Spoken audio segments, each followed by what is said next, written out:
क्यों डरता है ये समाज उस औरत से जो किताब उठा लेती है? क्यों घबरा जाते हैं ऊंची जात वाले जब कोई दलित बच्ची स्कूल जाने लगती है?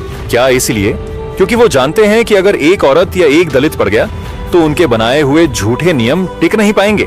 ये सवाल हवा में नहीं, ये सवाल खड़े हुए थे उस दिन जब सावित्रीबाई फुले पहली बार स्कूल गई थी। सिर्फ 9 साल की उम्र में शादी हुई थी, पढ़ाई भी नहीं आती थी, बट उन्होंने हार नहीं मानी, खुद पढ़ी और फिर बनी भारत की पहली महिला टीचर। सावित्रीबाई ने वो काम किया जो उस जमाने में किसी ने सोचा भी नहीं था। वे लड़कियों और दलितों के लिए एक ही साल में 5 स्कूल खोल दी। जब लोग औरतों को घर से बाहर निकलने नहीं देते थे, तब सावित्रीबाई लड़कियों को पढ़ना लिखना सिखा रही थी। रास्ते में लोग उन पर कीचड़ फेंकते थे, गालियां देते थे, बट वो रुकी नहीं। उन्होंने समाज की सारी बंदिशें तोड़ दी। अपने पति की मौत के बाद उन्होंने खुद उनका अंतिम संस्कार किया, जो कि उस दौर में किसी औरत के लिए सोचने लायक भी नहीं था। सावित्रीबाई सिर्फ एक नाम नहीं है, वो एक चिंगारी है। एक सवाल है उस समाज के लिए जो औरत को देवी तो मानता है, लेकिन जब वही औरत अपने हक के लिए खड़ी होती है तो उसे चुप कराना चाहता है। सावित्रीबाई फुले वो आग थी जिसने ब्राह्मणवादी सोच की नींव हिला दी। ये कहानी है सावित्रीबाई की, एक ऐसी शख्सियत की जिसने समाज की जंजीरों को अपनी हिम्मत से पिघला दिया। तो चलिए शुरू करते हैं उनके इस क्रांति भरी दास्तान को। सावित्रीबाई का जन्म 3 जनवरी 1831 को महाराष्ट्र के एक छोटे से गांव नायगांव में हुआ।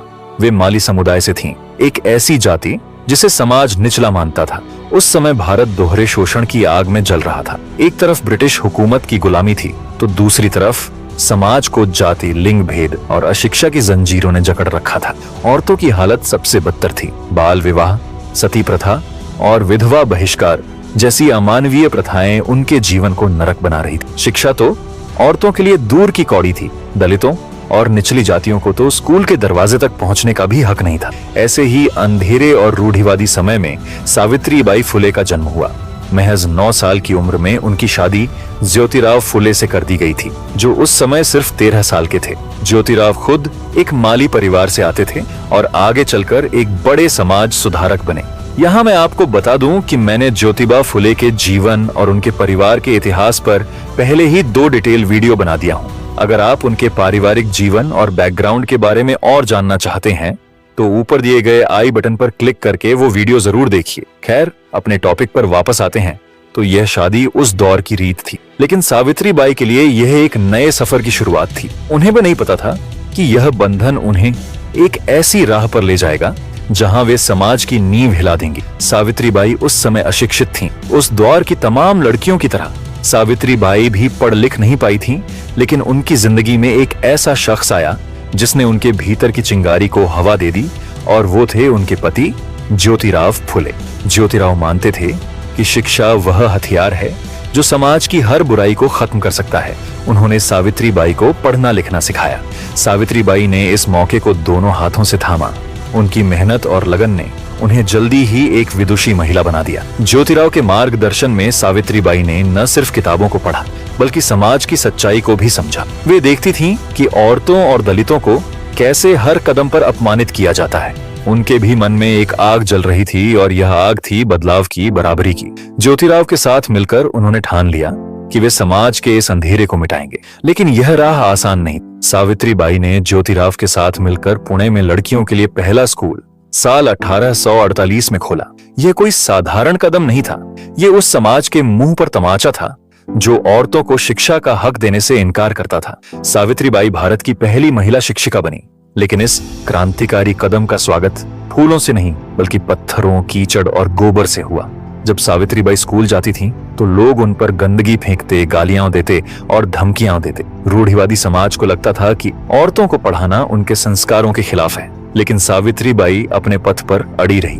वे कहती थीं, अगर मेरी साड़ी गंदी हो जाए तो मैं दूसरी साड़ी साथ रखूंगी, लेकिन शिक्षा का दिया जलाना मेरा कर्तव्य है और मैं इसे पूरा करके ही दम लूंगी। उनकी यह हिम्मत सिर्फ स्कूल तक सीमित नहीं। सावित्रीबाई ने विधवाओं के हक की लड़ाई लड़ी, बाल विवाह के खिलाफ आवाज उठाई और कन्या भ्रूण हत्या जैसी बुराइयों को खत्म करने की मुहिम चलाई। उन्होंने और ज्योतिराव ने मिलकर सत्यशोधक समाज की स्थापना की, जो जाति और लिंग के भेदभाव को मिटाने का सपना देखता था। सावित्रीबाई के हर कदम पर विरोध था। लोग उन्हें गालियां देते, उनके परिवार को धमकाते और उनके स्कूल को बंद करने की साजिश रचते। मौखिक हमलों से लेकर शारीरिक हिंसा तक सावित्रीबाई ने सब कुछ सहा, लेकिन उनकी आंखों में एक सपना था, एक ऐसा समाज जहां हर औरत और हर दलित को बराबरी का हक मिले। चलिए उनके जन्म के समय की बात करते हैं। तो सावित्रीबाई का जन्म 3 जनवरी 1831 को महाराष्ट्र के नायागांव में हुआ था। उनका परिवार माली समुदाय से था जो बागवानी और खेती पर निर्भर था। उस समय के कठोर जाति ढांचे में माली समुदाय को शूद्र माना जाता था, एक ऐसी जाति जिसे समाज निचला समझता था। सावित्रीबाई के माता पिता लक्ष्मी और खंडोजी पाटिल मेहनती किसान थे। उनके पास साधन कम थे, लेकिन वे अपनी परंपराओं से गहरे जुड़े थे। उस दौर में समाज औरतों को सिर्फ घरेलू कामों तक सीमित रखता था। शिक्षा तो औरतों के लिए एक अनहोनी बात थी। सावित्रीबाई का बचपन भी इन बंधनों में बीता। एक छोटी सी लड़की के तौर पर उन्हें स्कूल का मुंह देखने का मौका नहीं मिला। इसके बजाय उन्हें घर के काम काज और खेती में हाथ बटाने की ट्रेनिंग दी गई। यह वही रास्ता था जो उस समय हर निचली जाति की लड़की के लिए तय था। लेकिन सावित्रीबाई की जिंदगी में एक मोड़ तब आया जब मात्र 9 साल की उम्र में उनकी शादी ज्योतिराव फुले से हो गई। ज्योतिराव उस समय सिर्फ 13 साल के थे। ज्योतिराव फुले कोई साधारण इंसान नहीं थे। वे एक ऐसे विचारक थे जो समाज की बुराइयों को जड़ से उखाड़ना चाहते थे। उस समय जब औरतों को सिर्फ घर संभालने की मशीन समझा जाता था, ज्योतिराव का मानना था कि शिक्षा और आत्मनिर्भरता ही औरतों को आजादी दे सकती है। उन्होंने सावित्रीबाई के भीतर छिपी प्रतिभा को पहचाना।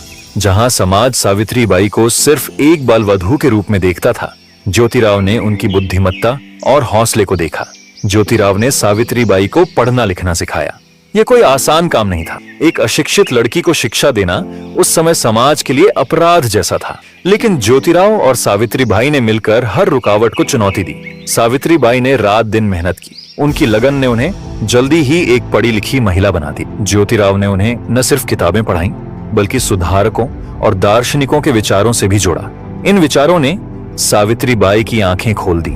उन्होंने जाति भेद, लिंग असमानता और अशिक्षा के खिलाफ लड़ने का संकल्प लिया।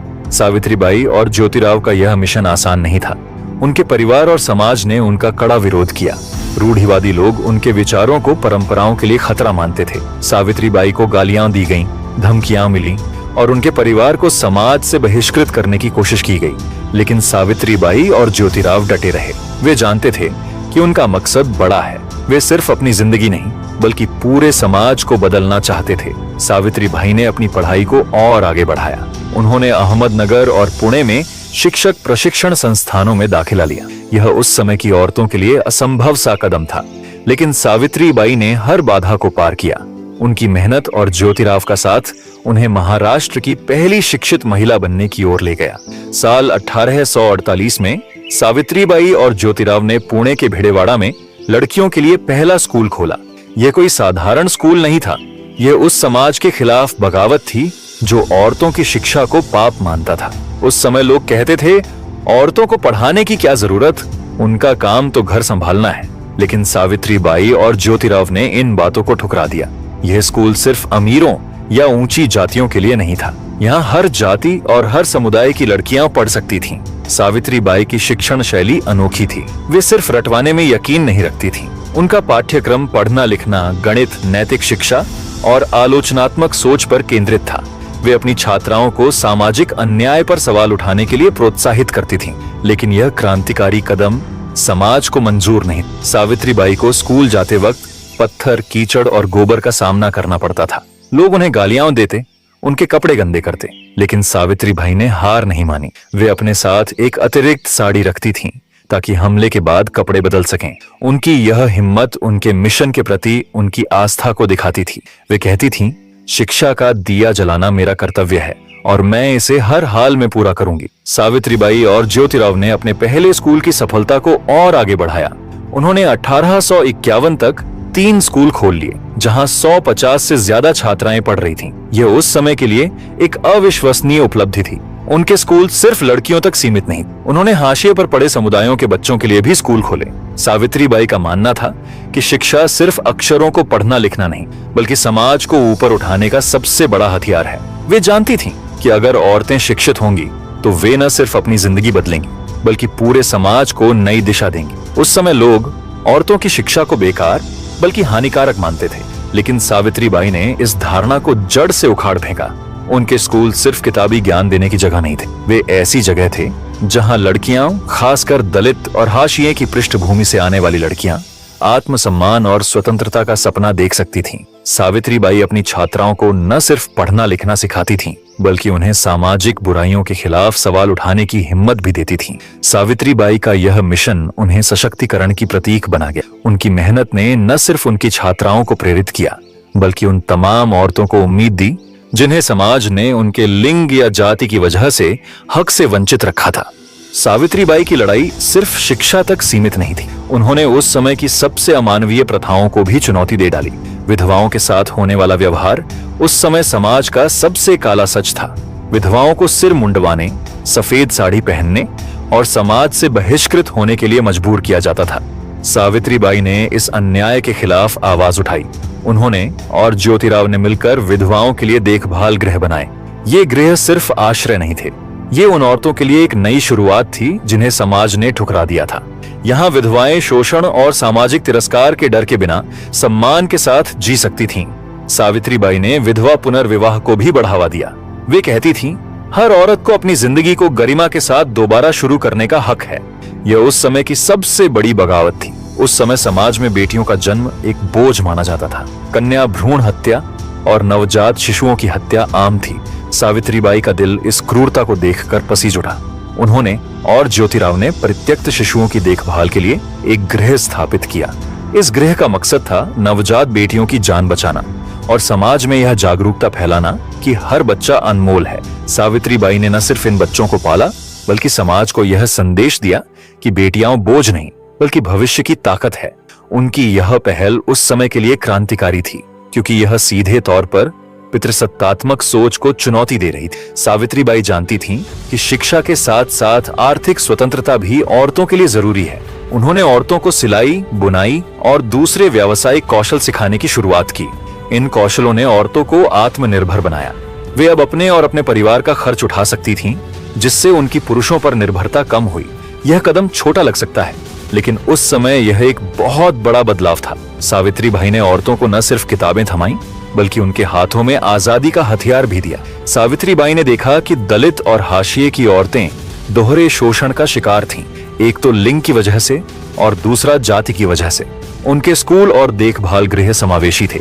यहाँ जाति या सामाजिक स्थिति की परवाह नहीं की जाती थी। हर औरत को बराबर का हक मिलता था। सावित्रीबाई ने इन औरतों की खास समस्याओं को समझा और उनके लिए काम किया।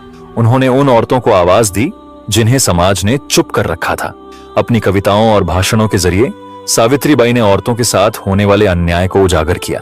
उनकी कविताएं सिर्फ शब्द नहीं थीं, वे क्रांति की पुकार थीं। वे औरतों को शिक्षा और आत्मसम्मान की राह दिखाती थीं और पितृसत्तात्मक व्यवस्था की आलोचना करती थीं। उनकी रचनाएं जैसे काव्य फूले आम लोगों तक पहुंची और उनके दिलों में बदलाव की चिंगारी जला दी। सावित्रीबाई ने ज्योतिराव के साथ मिलकर सत्यशोधक समाज की स्थापना में अहम भूमिका निभाई। यह संगठन जाति उत्पीड़न और पितृसत्ता के खिलाफ लड़ने का मंच था। सावित्रीबाई न सिर्फ इसकी सदस्य थीं, बल्कि कई बार इसकी बैठकों की अध्यक्षता भी करती थी। सत्यशोधक समाज ने अंतरजातीय विवाहों को बढ़ावा दिया। ये विवाह सिर्फ दो लोगों का मिलन नहीं थे, ये जाति की दीवारों को तोड़ने और बराबरी के समाज का सपना थे। सावित्रीबाई और ज्योतिराव ने ऐसे विवाहों का आयोजन किया और उनका समर्थन किया। यह उस समय की सबसे साहसी पहल थी। 1870 के दशक में जब महाराष्ट्र में सूखा और अकाल ने तबाही मचाई, तब सावित्रीबाई ने राहत कार्यों में बढ़ चढ़कर हिस्सा लिया। उन्होंने भोजन और सहायता का वितरण किया। उनकी मदद में कोई भेदभाव नहीं था, चाहे कोई किसी भी जाति या वर्ग का हो। सावित्रीबाई की नजर में हर जरूरतमंद बराबर था। उनकी यह दयालुता ने उन्हें एक सुधारक के साथ साथ एक करुणामयी इंसान के रूप में अमर कर दिया। सावित्रीबाई सिर्फ एक शिक्षिका या सुधारक नहीं थीं, वे एक प्रतिभाशाली कवयित्री भी थीं। उनकी कविताएं सिर्फ शब्दों का खेल नहीं थीं, वे वंचितों के दर्द, उनकी उम्मीदों और उनकी हिम्मत की गूंज थीं। उनकी हर पंक्ति में भावनात्मक गहराई थी, जो दलितों और औरतों के संघर्ष को बयां करती थी। उनकी कविताएं गांव की अनपढ़ औरतों से लेकर शहर के पढ़े लिखे लोगों तक हर दिल को छूती थीं। अगर आप जानना चाहते हैं कि सावित्रीबाई और ज्योतिबा फुले ने अपने विचारों और अनुभवों को किन क्रांतिकारी किताबों में दर्ज किया था, तो मैं उन पर भी एक खास वीडियो बना सकता हूं। लेकिन इसके लिए मुझे आपकी रुचि जाननी होगी। अगर आप चाहते हैं कि मैं ये वीडियो बनाऊं तो नीचे कमेंट में यस जरूर लिखें। खैर, एक हाशिए की महिला होने के नाते सावित्री बाई को अपनी रचनाएं छपवाने में भारी मुश्किलों का सामना करना पड़ा। रूढ़िवादी समाज उनकी आवाज को दबाना चाहता था, लेकिन सावित्री बाई की दृढ़ता ने हर रुकावट को पार किया। उनकी कविताएं और लेख उन तक पहुंचे जिन्हें इसकी सबसे ज्यादा जरूरत थी, उन औरतों और दलितों तक जो सदियों से चुप कराए गए थे। आज सावित्री बाई की रचनाएं वैश्विक स्तर पर मान्यता पा रही हैं। उनकी कविताओं को कई भाषाओं में अनुवादित किया गया है। नारीवाद, शिक्षा और सामाजिक न्याय की चर्चाओं में उनकी रचनाएं शामिल की जाती हैं। उनकी कलम ने साबित किया कि शब्द तलवार से ज्यादा ताकतवर हो सकते हैं। सावित्री बाई ने अपनी लेखनी को एक हथियार बनाया जो पितृसत्ता और जातिवाद की नींव हिलाने में कामयाब रहा। सावित्री बाई का निजी जीवन उनकी सुधारक छवि से बहुत ज्यादा गहरे जुड़ा था। उनके क्रांतिकारी विचारों और समाज के खिलाफ बगावत ने उन्हें अपने परिवार और समुदाय से दूर कर दिया। रिश्तेदारों और पड़ोसियों ने भी उनका बहिष्कार किया। उनकी जिंदगी में व्यक्तिगत सुख के लिए बहुत कम समय था। वे और ज्योतिराव दिन रात सामाजिक संघर्षों में ही डूबे रहते थे। उनका घर सिर्फ एक घर नहीं था, वह एक क्रांति का केंद्र था। सावित्री बाई ने अपनी जिंदगी को पूरी तरह समाज सेवा को समर्पित कर दिया। उनके लिए निजी सुख से ज्यादा जरूरी था उस समाज को बदलना जो औरतों और दलितों को कुचल रहा था। उनकी यह निस्वार्थता उन्हें एक सच्ची योद्धा बनाती थी। लेकिन एक समय ऐसा भी आया जब सावित्री बाई का दिल जैसे टुकड़ों में बट गया, और वह समय था 28 नवंबर 1990 का। पुणे की गलियों में सन्नाटा था। ज्योतिराव फूले, जिन्होंने उनकी जिंदगी को एक अशिक्षित बाल वधू से भारत की पहली शिक्षिका बनाया, जिन्होंने उनके साथ मिलकर औरतों और दलितों के लिए बराबरी की जंग लड़ी, अब इस दुनिया में नहीं थे। ज्योतिराव का मृत्यु हो गया था। उनकी मृत्यु सिर्फ एक निजी नुकसान नहीं थी, यह उस क्रांति का आधा हिस्सा खोने जैसा था जिसे सावित्री बाई और ज्योतिराव ने मिलकर शुरू किया था। सावित्री बाई का घर, जो कभी शिक्षा और सुधार की चर्चाओं से गूंजता था, उस दिन खामोश था। उनके सामने ज्योतिराव का निर्जन शरीर पड़ा था। आंखों में आंसुओं का सैलाब था, लेकिन सावित्री बाई का हौसला अभी भी अटल था। समाज की नजरें उन पर टिकी थीं। लोग फुसफुसा रहे थे, अब क्या करेगी ये औरत? क्या विधवा बनकर चुपचाप सिर मुंडवाएगी? लेकिन सावित्री बाई ने उस दिन कुछ ऐसा किया जिसने समाज की नींव हिला दी। उस समय का समाज औरतों को चिता तक पहुंचने का हक नहीं देता था। सती प्रथा की छाया अभी भी समाज पर थी, जहां विधवाओं को या तो आग में जलने को कहा जाता था या फिर उन्हें सिर मुंडवाकर सफेद साड़ी पहनाकर समाज से बहिष्कृत कर दिया जाता था। लेकिन सावित्री बाई ने इन रूढ़ियों को ठुकरा दिया। जब ज्योतिराव की अंतिम यात्रा निकली, तब सावित्री बाई खामोशी से उनके पीछे चली। उनके चेहरे पर दुख था, लेकिन उनकी आंखों में वही आग थी जो ज्योतिराव ने उनके भीतर जलाई थी। श्मशान पहुंचने पर जब पुरुष उनकी चिता तैयार कर रहे थे, तब सावित्री बाई ने एक कदम आगे बढ़ाया। लोगों की सांसें थम गईं। उन्होंने मशाल उठाई और खुद अपने पति की चिता को आग दी। यह कोई साधारण कृत्य नहीं था, यह एक क्रांतिकारी बगावत थी। सावित्री बाई ने उस आग से न सिर्फ ज्योतिराव को विदाई दी, बल्कि सती प्रथा और पितृसत्तात्मक समाज की हर उस कुप्रथा को जलाकर राख कर दिया जो औरतों को गुलाम बनाती थी। लोग स्तब्ध थे।